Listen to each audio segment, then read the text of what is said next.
ordinary estate agents in Durrington, Worthing in West Sussex. But in 1960 this building housed a sub-office branch of Lloyd's Bank.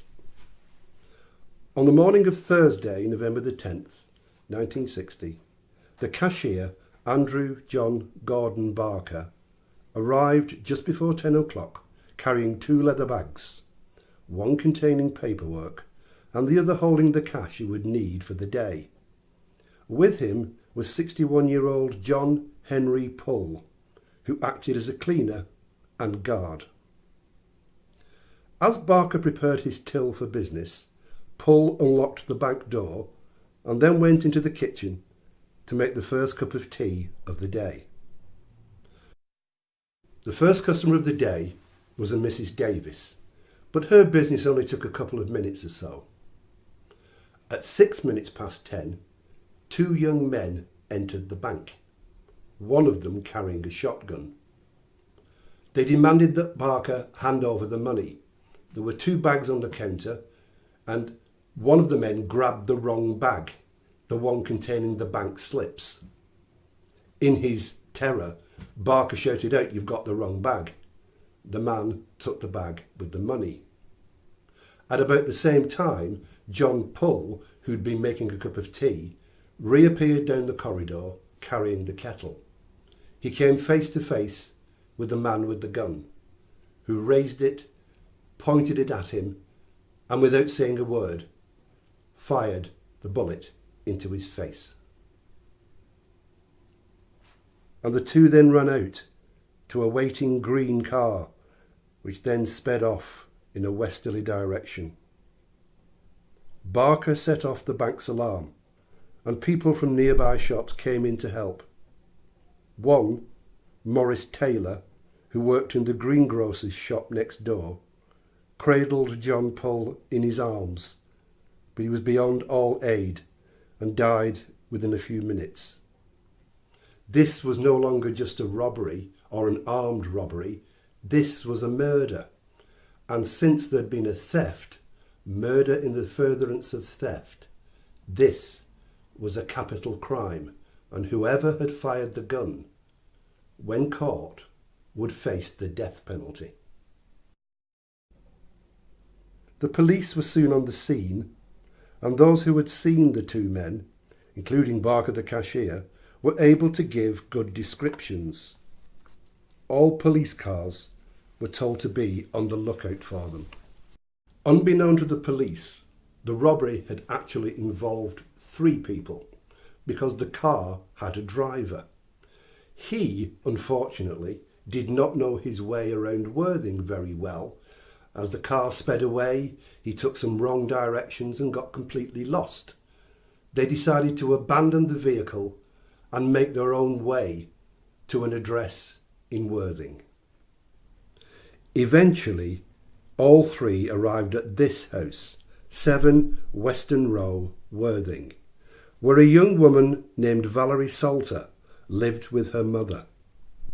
Here the money was divided, and it was decided that they all needed to get out of the town and head for Portsmouth, where they would meet up at the railway station. 2 of the gang walked to the seafront, where they waited at a bus stop. They hadn't been there very long when a police car hurtled past, heading eastwards. One of the men in the police car, Sergeant Jack Grant, noticed that one of the men at the bus stop looked a little familiar. He fitted the description of the man who had been seen in the bank. The police car did a quick U-turn, and Grant asked the men to produce some identification. Neither of the men had any ID and were told then to empty their pockets. When they both produced large amounts of cash, they were taken into the police station for questioning. At the police station, the 2 men admitted their identity. 16-year-old Philip Tucker and Alan Alfred George Hosier. Tucker admitted that he had been one of the men in the bank, but denied that he was the one who had fired the gun. They also gave the name of 2 other people who were involved in the robbery: Valerie Salter and her boyfriend, the man who had fired the gun, 20-year-old Victor John Terry. Both men said that Terry had only said he had the weapon to frighten anyone who might cause trouble. They had no idea that he would ever use it. The hunt was now on for Terry and Valerie Salter. Roadblocks were set up all around Worthing and even as far as Gatwick. Terry and Valerie had first caught a bus to Littlehampton and had actually passed the police car as their two friends were being arrested. There followed a number of taxi journeys.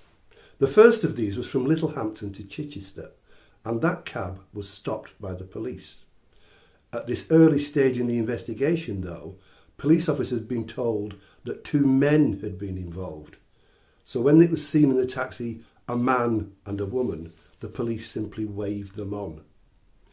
Eventually, they reached Glasgow. Meanwhile, Valerie's house was searched, and hidden in a wardrobe upstairs was some of the stolen money, given to her by Terry, but she had wanted nothing to do with it and had hidden it. Pictures of Terry were published in the national newspapers, and it was one of those that was seen by Eunice Walker, who ran the Line Dock Hotel in Glasgow. She was sure that one of her guests was the wanted man, and his companion, a woman, fitted the published description of Valerie Salter. She contacted the police, and Terry and Valerie were arrested and sent down to London. All four were eventually charged, their trial opening at Lewes on March the 20th, 1961, before Mr. Justice Stable. It was here that Terry put forward a most unusual defence. Terry, a Londoner, had for a time worked at the Dome, which was then a dance hall and bingo hall. It was here that he first met Valerie Salter and had come up with the idea of robbing a bank. He had asked two of his friends, Tucker and Hosier, to join him in a venture of a bank robbery. They had agreed. Originally, Terry had claimed that the shooting had been an accident. He admitted pointing the gun at Paul, but claimed that the man had grabbed the barrel and tried to pull the gun away from him, causing his finger to tighten on the trigger. This was easily disproved, for while Terry's fingerprints were found on the weapon, Paul's were not. It was then that Terry came up with another reason, an explanation for the shooting. Whilst he'd been working at the Dome, he had occasionally exhibited some very strange behaviour.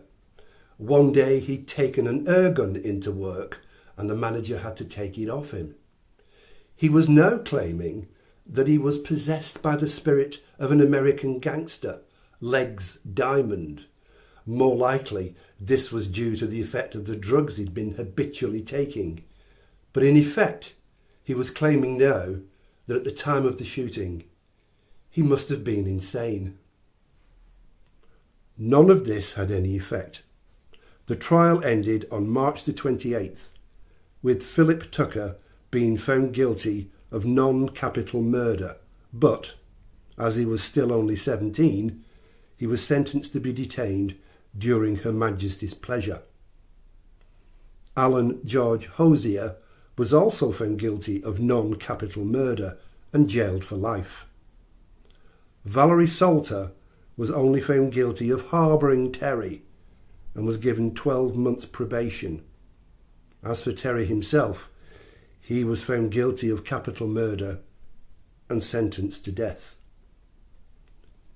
Terry appealed against his sentence on May the 8th, but that was dismissed.